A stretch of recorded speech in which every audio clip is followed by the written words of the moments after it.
기도를 하고 있습니다.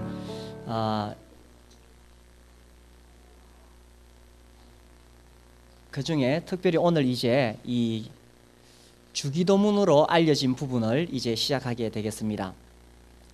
우리 교회에서 이 주기도문을 예배 시간에 외우지는 않습니다. 그러나 이것은 매우 중요한 내용입니다. 이 종교개혁 시대에 신앙 고백문을 만들 때에 아주 중요하게 생각한 것이 세 가지가 있습니다. 처음에는 이 사도신경, 그 다음에 십계명, 그리고 이 주기도문, 이 세 가지는 매우 중요한 것이었습니다. 우리는 이것을 이렇게 주문처럼 외우지는 않지만 여기에 정말 중요한 기도의 원리가 들어 있습니다.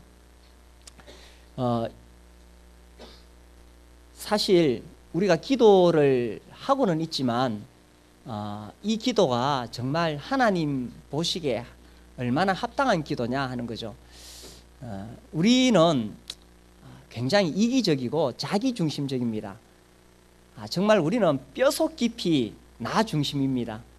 그래서 기도도 늘 나 중심으로 기도하게 되지요. 어떤 그 청년들 기도 모임이 있었는데 청년들이 모여서 기도하기 전에 그날은 이런 이야기가 나왔습니다. 우리는 너무 이기적인 기도만 하는데 오늘은 좀 남을 위해서 기도합시다 그랬어요. 쭉 돌아가면서 기도하는데 어떤 청년 차례가 되었습니다. 그가 이렇게 기도했습니다. 하나님 용서해 주세요. 그동안 저는 너무나 이기적인 기도만을 해왔습니다. 이 시간에는 저의 부모님을 위해 기도합니다. 저희 부모님의 바람은 순하고 착하고 부드럽고 예쁜 며느리를 보기를 원하십니다. 모쪼록 그런 며느리를 맞이해서 제 부모님이 큰 기쁨을 누리게 해주세요.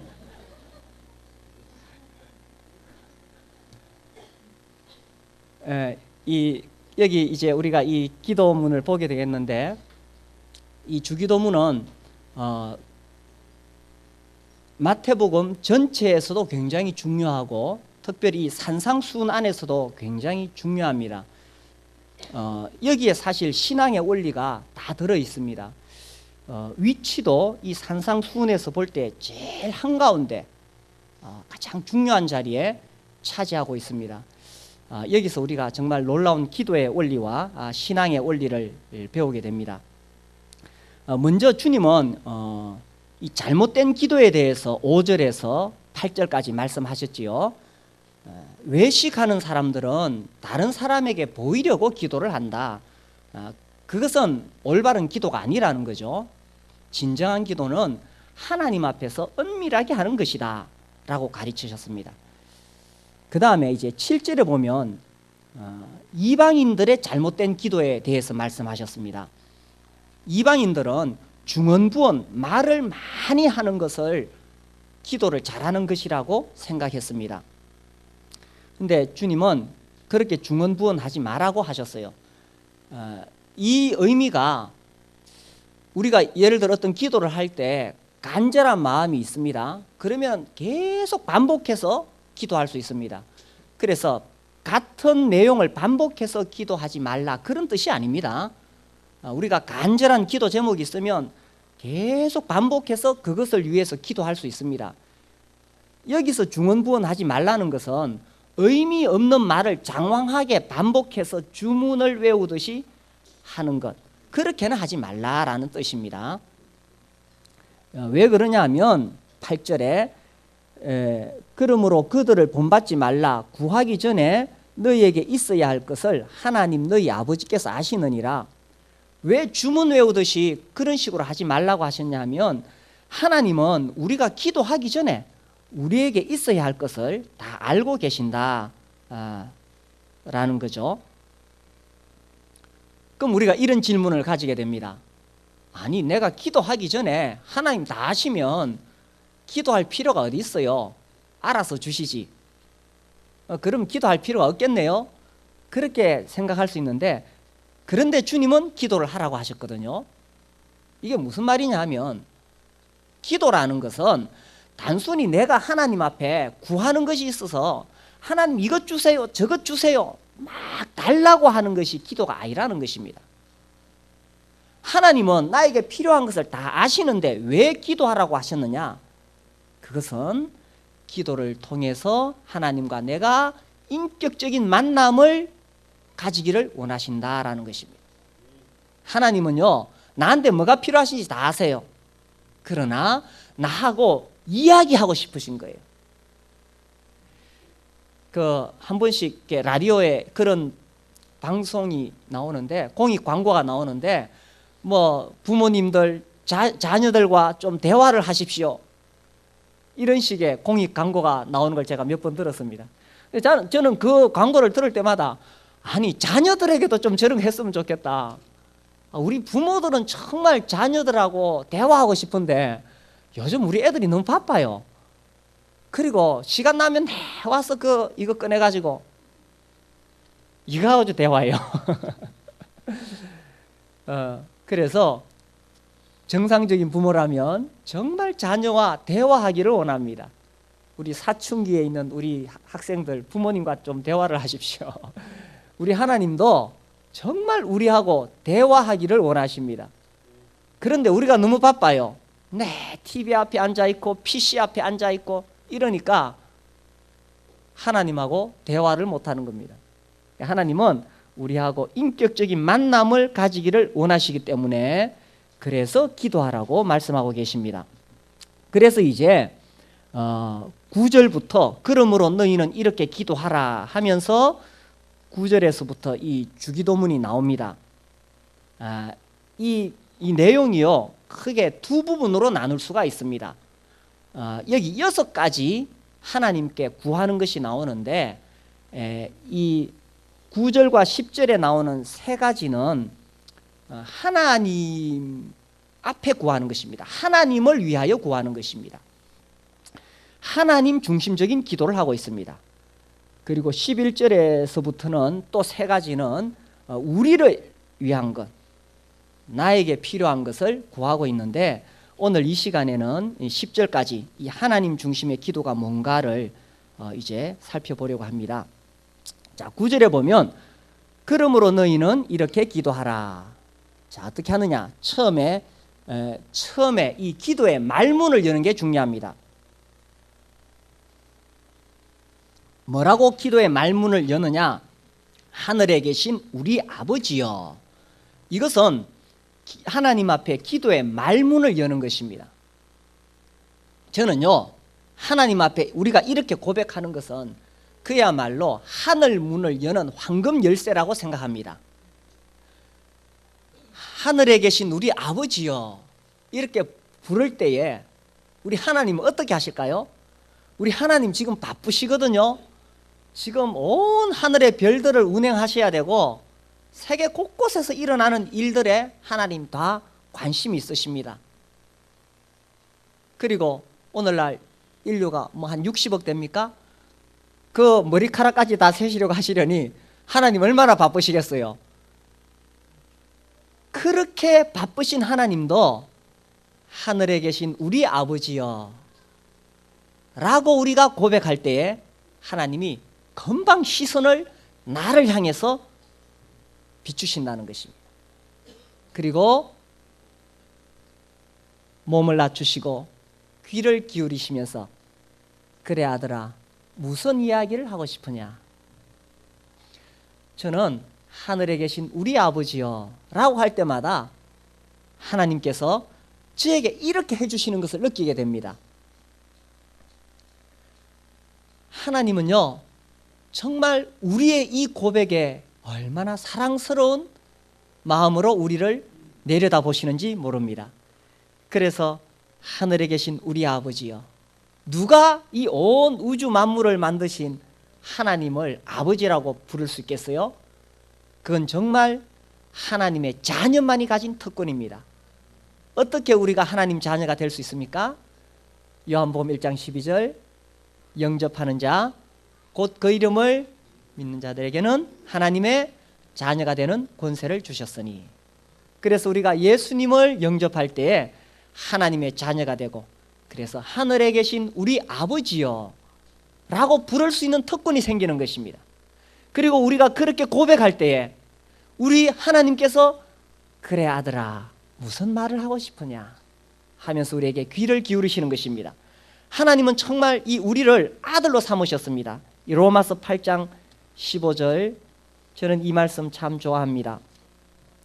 8장 15절 우리 같이 한번 읽어볼까요? 너희는 시작 너희는 다시 무서워하는 종의 영을 받지 아니하고 양자의 영을 받았으므로 우리가 아빠 아버지라고 부르짖느니라. 하나님 보고 뭐라고요? 아빠 하나님 아빠. 이 양자라는 말은 우리가 보통 생각하는 개념 뭐 고아인데 그 집에 양자로 들어왔다 그런 의미의 양자가 아닙니다. 성경에서 우리를 양자로 삼았다는 것은 상속자의 의미입니다. 우리 하나님의 그 풍성한 것을 우리가 누릴 수 있는 그런 아들로 삼았다라는 뜻입니다. 그래서 이 양자를 오해하면 아 내가 고아였는데 뭐 겨우 하나님 아들 되는 자격 얻었구나 그런 수준이 아니라 온 우주 만물의 주인이신 그 하나님의 상속자로 내가 아들이 되었다라는 뜻입니다. 그래서 우리가 하나님을 향하여 아빠 아버지라고 부르짖느니라. 예수님은 이 아빠라는 표현을 자주 사용하셨습니다. 여기 하늘에 계신 우리 아버지여라고 할 때 이 아버지도 아빠라는 의미를 가지고 있습니다. 나이 든 사람이 자기 아버지한테 가서 아빠 부르면 좀 이상하죠?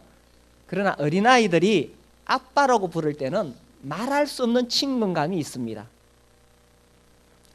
예수님은 우리가 하나님을 아빠라 부르기를 원하신다는 거예요. 그만큼 하나님과 우리가 친밀한 관계다라는 것입니다. 그래서 우리가 하늘에 계신 우리 아빠, 아버지여 부를 때 하나님은 우리 고백에 너무너무 기분이 좋아서 정말 좋은 것들을 우리에게 주시고 싶어 하시는 하나님이십니다. 우리가 기도를 오해하면 하나님은 안 주실라 하는데 내가 하나님한테 가가지고 달라고 떼를 쓰는 것처럼 그런 게 기도라고 생각할 수 있습니다. 그런데 하나님과 우리의 관계는 그런 관계 아닙니다. 하나님은 인색하신 하나님, 안 주고 싶은데 하도 떼를 쓰니까 억지로 주는 그런 하나님이 아니십니다. 하나님은 정말 우리에게 좋은 것을 주시고 싶고 때가 되어서 정말 나에게 필요한 것들을 나에게 가장 좋은 것을 주시고 싶어 하시는 하나님이십니다. 그래서 8절에 나오는 것처럼 구하기 전에 너희에게 있어야 할 것을 하나님 너희 아버지께서 아시느니라. 하나님 내가 지금 뭐가 필요한지 정말 나에게 필요한 것이 무엇인지 하나님 다 알고 계시고요. 마태복음 7장 9절에도 보시면 너희 중에 누가 아들이 떡을 달라 하는데 돌을 주며 생선을 달라 하는데 뱀을 줄 사람이 있겠느냐. 너희가 악한 자라도 좋은 것으로 자식에게 줄 알거든 하물며 하늘에 계신 너희 아버지께서 구원한 자에게 어떤 것으로요? 좋은 것으로 주시지 않겠느냐. 하나님은 정말 우리에게 좋은 것을 주시기를 원하십니다. 그래서 우리 하나님 자주 찾아가세요. 틈만 나면 시간만 나면 하늘에 계신 우리 아버지여 이렇게 한번 불러보십시오. 운전하다가 신호등에 걸렸을 때 하늘에 계신 우리 아버지여, 또 잠시 쉬는 시간에 여유가 생기면 하늘에 계신 우리 아버지여 이렇게 불러보십시오. 우리가 어린아이들 키울 때에 아장아장 걸어와서 아빠 이렇게 부를 때 얼마나 사랑스럽고 기분이 좋습니까? 우리 하나님도요 하늘에 계신 우리 아버지여 이렇게 할 때 얼마나 기분이 좋으시겠어요? 하나님 그분이 사랑이시기 때문에. 그런데 또 하나 우리가 생각해야 될 것은요, 그 아버지는 하늘에 계신 아버지다라는 것입니다. 하늘에 계신. 이게 무슨 말이냐 하면 보통 우리가 하나님에 대해서 하나님의 속성을 두 가지로 이야기합니다. 하나는 초월적인 하나님, 하나는 내재하시는 하나님. 하늘에 계시다라는 것은 초월적인 하나님이죠. 감히 우리 인간이 가까이 할 수 없는 놀라운 영광 가운데 계시는 하나님, 그 거룩하신 하나님, 우리가 감히 함부로 그 이름을 부를 수 없는 높으신 하나님, 초월적인 하나님이십니다. 그런데 놀라운 것은 그 하나님은 정말 우리와 가까이 하기를 원하시는, 우리 가운데 계시고 우리와 함께 계시고 우리 안에 계시는 하나님, 내재하시는 하나님이시다라는 것입니다. 그래서 이 하늘에 계신 우리 아버지여 라고 고백하는 것은 우리가 한편에서는 정말 두렵고 떨리는 마음으로 그 거룩하신 영광의 보좌 앞에 나아갈 때 정말 두렵고 떨리는 마음으로, 또 한편에서는 가장 친밀하게 이제 아장아장 걸어가고 말 배우는 아기가 아빠를 보고 반가워서 달려가는 것처럼 가장 친밀하게, 어떻게 보면 이것이 서로 안 맞는 것 같지만 이것이 조화라는 것입니다. 그래서 가장 두렵고 떨리는 마음으로, 그러나 가장 친밀한 마음으로 하늘에 계신 우리 아버지여 이렇게 부르는 것입니다.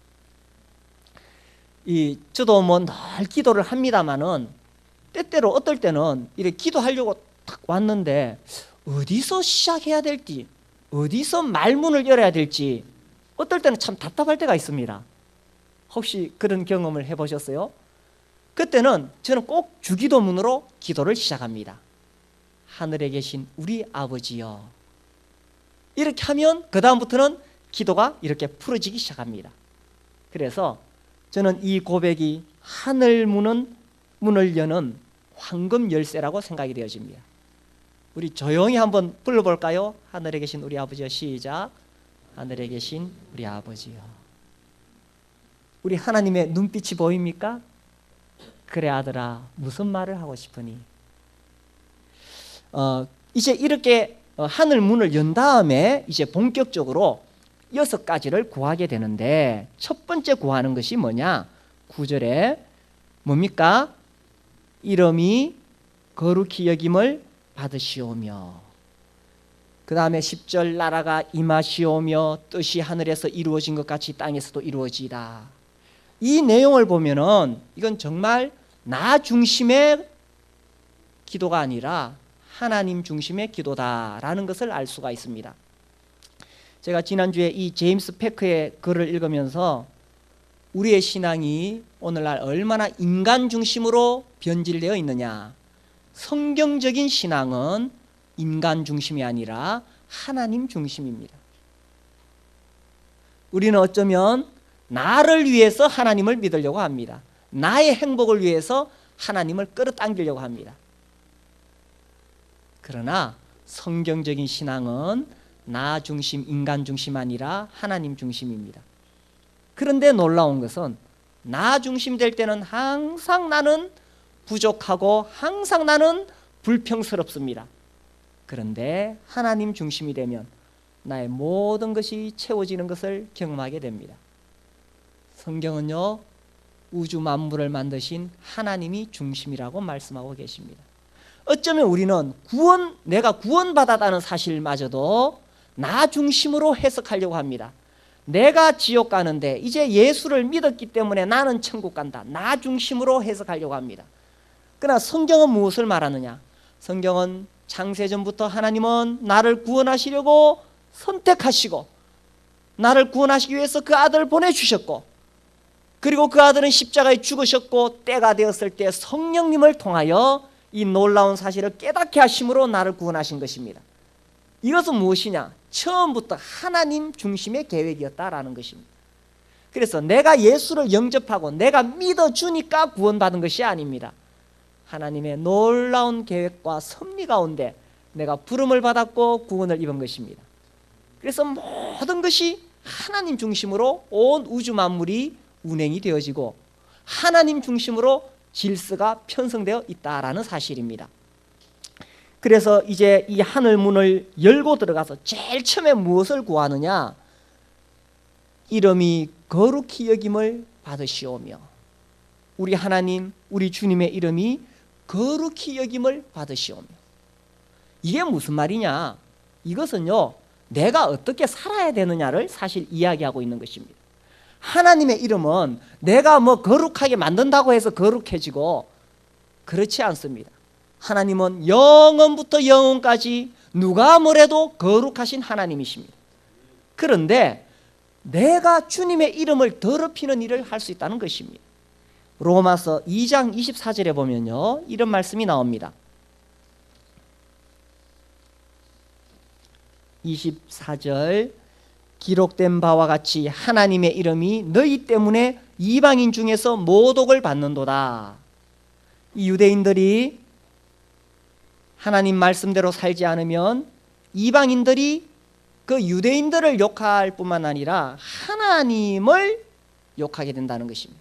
마치 아들이 행실을 잘못하면 아이고 아버지가 어떻게 가르쳐서 아들이 저렇게 하는고 하면서 아버지가 욕을 먹는 것과 같은 것입니다.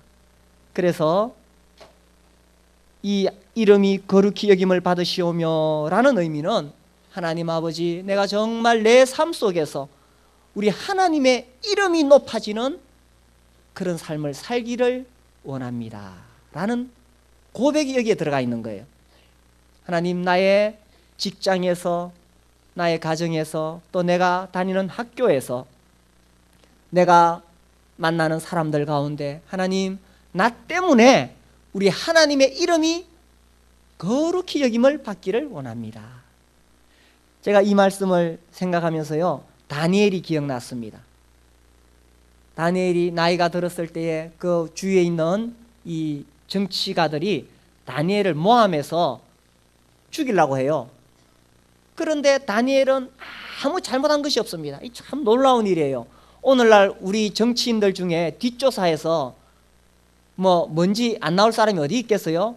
그런데 다니엘은 어려서부터 그 80, 90 노인이 될 때까지 정치 생활했는데 아무리 그 정적들이 뒤져도 정말 먼지 하나 안 나왔어요. 그래서 왕에게 뭐라고 이야기하냐면, 지금부터 왕 외에 다른 신에게 30일 동안 기도하는 사람이 있으면 그 사람은 사자굴에 넣읍시다, 이런 법을 통과시켰어요. 다니엘은 그 사실을 알고도 하루에 3번씩 전에 하던 대로 기도합니다. 예루살렘을 향하여 난 창문을 열어놓고 하나님 앞에 기도합니다. 그래서 이제 그 정적들이 다니엘을 고소해서 다니엘을 사자굴에 집어넣지요. 그러나 사실 왕은 다니엘을 너무너무 아꼈어요. 그는 정말 다니엘을 구해주고 싶지만 이미 법이 통과되었기 때문에 그를 건져낼 수가 없었어요. 그래서 이 왕이 다니엘을 사자굴에 넣으면서 이야기하죠. 다니엘아, 네가 평소에 섬기던 살아계신 네 하나님이 너를 이 사자굴에서 건져주기를 원한다. 그러면서 이 다니엘을 사자굴에 넣었습니다. 넣고 나서 왕은 밥을 먹지 않고 밤새도록 밤을 지새고 그 다음날 사자굴이 있는 그 곳으로 갔습니다. 거기 가서 다니엘을 불렀습니다. 다니엘아, 다니엘아, 살아계신 하나님이 너를 구원하시기에 능하셨느냐? 이렇게 물었을 때에 다니엘이 밑에서 살았어요, 죽었어요? 살았죠. 사자들이 다니엘을 해치지 못했습니다. 하나님이 천사를 보내서 다니엘을 지켜주었어요. 그래서 왕이 너무너무 신이 나서 다니엘을 건져내고 다니엘을 고소했던 그 정적들을 오히려 사자굴에 집어넣게 됩니다. 그리고 이 다니엘서 6장 26절에 보면 왕이 이렇게 이야기해요. 왕이 이제 조서를 내립니다. 내가 이제 조서를 내리노라. 내 나라 관할 아래에 있는 사람들은 다 다니엘의 하나님 앞에서 떨며 두려워할지니 그는 살아계시는 하나님이시요 영원히 변하지 않으실 이시며 그의 나라는 멸망하지 아니할 것이요 그의 권세는 무궁할 것이며 그는 구원도 하시며 건져내기도 하시며 하늘에서든지 땅에서든지 이적과 기사를 행하시는 이로써 다니엘을 구원하여 사자의 입에서 벗어나게 하셨음이라. 이런 조서를 내려서 천국 방방곡곡에 붙이게 했습니다. 야, 다니엘로 인해서 우리 하나님의 이름이 거룩히 여김을 받은 것입니다. 다니엘이 정말 목숨을 걸고 하나님 앞에 믿음을 지켰을 때에 다니엘로 인하여 하나님의 이름이 거룩히 여김을 받는 거예요. 그래서 우리가 하나님 앞에 정말 구하는 첫 번째 기도는 하나님 내 자식 잘 되게 해주시고 사업 잘 돼서 돈 많이 벌게 해주십시오가 아니고 하나님 이름이 거룩히 여김을 받으시오며 하나님 나를 통해서 우리 하나님이 영광 받으시는 그것이 첫 번째 기도가 된다는 사실입니다. 우리 이렇게 기도해 볼까요? 저를 따라해 보십시오. 이름이 거룩히 여김을 받으시오며. 아멘이십니까? 예. 그리고 이제 두 번째 기도는 나라가 임하시오며.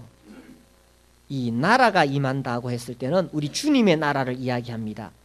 사실 신학적으로 하나님의 나라에 대한 개념은 상당히 어렵습니다만은 어쨌든 이 하나님의 나라가 완전히 임하는 것은 우리 예수님이 재림하실 때입니다.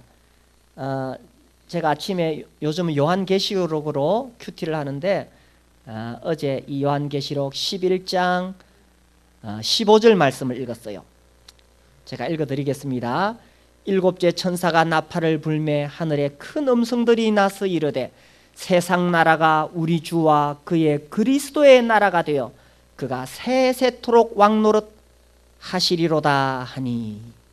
이제 우리 주님이 다시 오시는 그날에 세상 나라가 다 우리 주님의 나라, 그리스도의 나라, 하나님의 나라로 완전히 이제 변하게 되고 우리 주님이 이 왕이 되시는 것입니다. 그래서 하나님의 나라의 완성은 예수께서 재림하시는 그날에 일어나게 됩니다. 그런데 또 예수님이 이 땅에 오셨을 때 이렇게 말씀하셨어요. 누가복음 11장 20절. 누가복음 11장 20절. 여기에는 이제 예수님께서 이 귀신을 쫓아내시면서, 자 20절 같이 읽겠습니다. 시작. 그러나 내가 만일 하나님의 손을 힘입어 귀신을 쫓아낸다면 하나님의 나라가 이미 너희에게 임하였느니라. 자 여기는 하나님의 나라가 어떻게 됐어요? 이미 우리에게 임했다는 것입니다. 이미 임했고 아까 그 요한계시록에는 또 그때 하나님 나라가 온다고 되어 있습니다.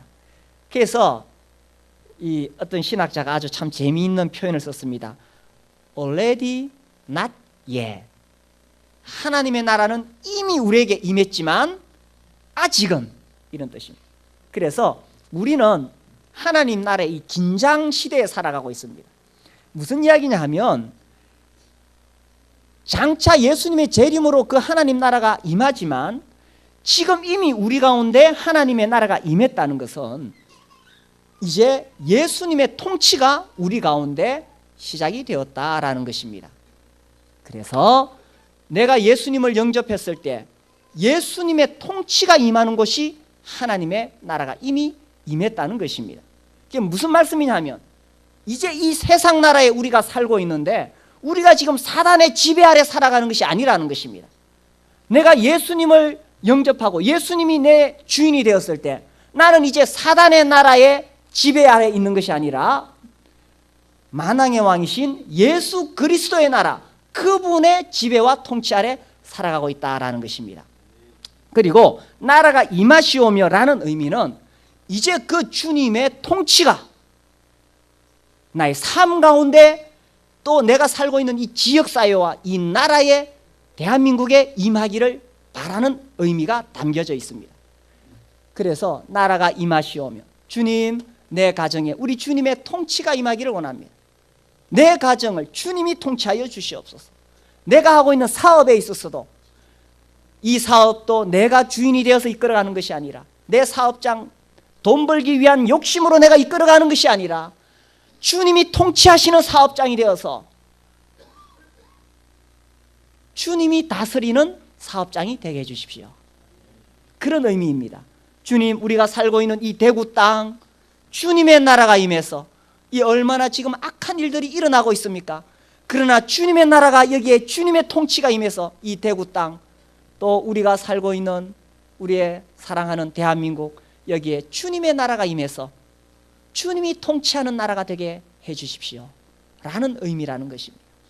그래서 우리가 나라가 임하시오며 라고 고백할 때 주님, 제가 이제 전적으로 주님의 통치 아래 들어가겠습니다. 내 마음과 내 생각 온전히 주님의 지배 아래 들어가겠습니다. 주님, 내가 하고 있는 모든 일에 있어서 주님의 절대적인 주권을 인정하오니 주님이 다스려 주시옵소서.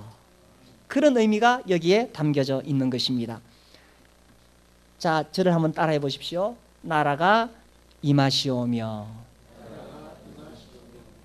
예, 그리고 이제 세 번째로 뜻이 하늘에서 이루어진 것 같이 땅에서도 이루어지이다. 우리가 이 말씀 볼 때 다시 한번 내가 얼마나 내 뜻을 고집하며 살아가고 있느냐라는 것입니다. 내 뜻, 내가 바라는 것, 내가 원하는 것. 죄가 뭡니까? 죄라는 것은 내가 주인 된 것이 죄지요. 내가 하나님 자리에 앉은 것이 죄입니다. 구원이라는 것은 이제 내가 주인이 아니라 예수 그리스도께서 나의 주인이 되시는 것. 그것이 구원받았다라는 의미죠. 그래서 이제는 나의 뜻이 아니라 하나님의 뜻이 이루어지기를 바라는 삶입니다. 때로는 그것이 고난의 길일 수 있습니다. 그것이 죽음의 길일 수 있습니다. 우리가 우리 주님의 기도를 잘 알고 있습니다. 마태복음 26장 39절에 보면 우리 주님께서 이제 십자가를 앞두고 겟세마네에서 기도하시는 내용이 나옵니다. 39절, 조금 나아가사 얼굴을 땅에 대시고 엎드려 기도하여 이르시되 내 아버지여, 만일 할만하시거든 이 잔을 내게서 지나가게 하옵소서. 그러나 나의 원대로 마시옵고 아버지의 원대로 하옵소서. 우리 주님도 그 십자가가 얼마나 고통스러운지 알고 계셨습니다. 그래서 피할 수 있다면 피하고 싶었습니다.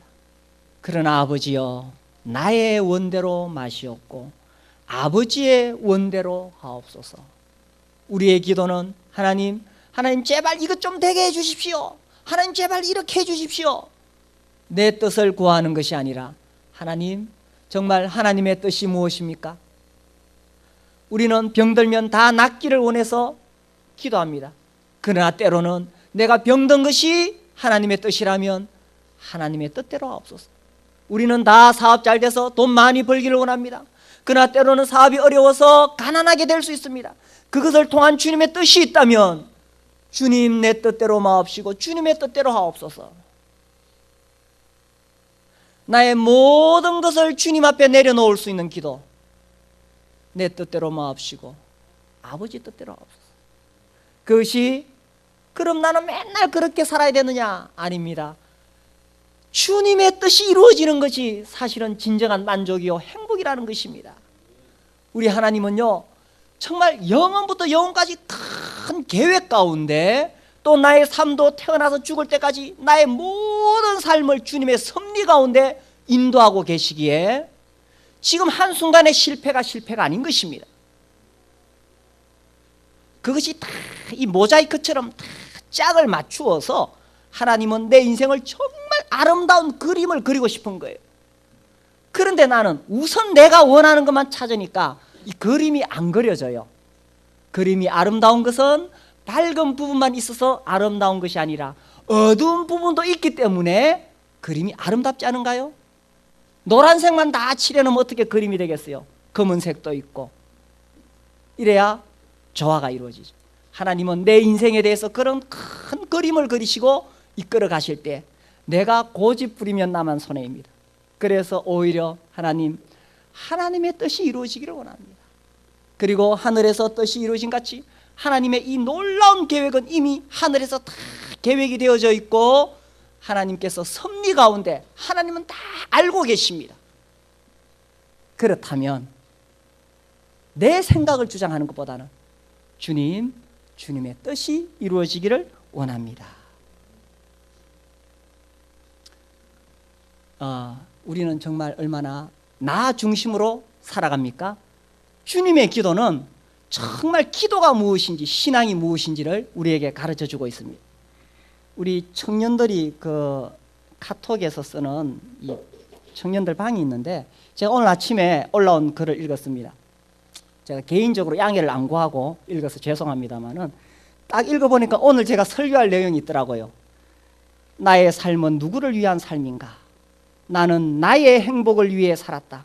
내가 행복해지기 위해 하나님을 내 생각으로 믿고 나의 행복을 위해 그분의 말씀을 듣고 나 중심으로 각색하였으며 나의 행복을 위해 그분께 간구했고 불평했으며 또 넘어져 방황하는 가운데 그분의 존재를 의심하였다. 이렇게 이제 쭉 이야기가 나오면서 이제는 나를 위해 당신을 섬기는 것이 아니라 당신을 위해 나를 드립니다. 나 중심으로 살아왔던 그것이 마치 신앙인 것처럼 어쩌면 우리는 하나님을 섬기기보다는 하나님을 종처럼 내가 원하는 대로 부려먹으려고 나의 행복을 위해서 그렇게 하지 않았는가요? 그러니까 주님은 이 기도를 통해서 분명하게 가르쳐주고 계시는 것입니다. 정말 참된 기도가 무엇이냐, 그리고 우리의 신앙이 무엇인가를 우리에게 가르쳐주고 있습니다. 우리 다시 한번 이 기도를 천천히 이 하늘에 계신 우리 아버지여부터 10절까지 이 땅에서도 이루어지이다. 우리 천천히 한번 일어나서 이 기도를 한번 마음속으로 되새기면서 하나님 앞에 기도하겠습니다.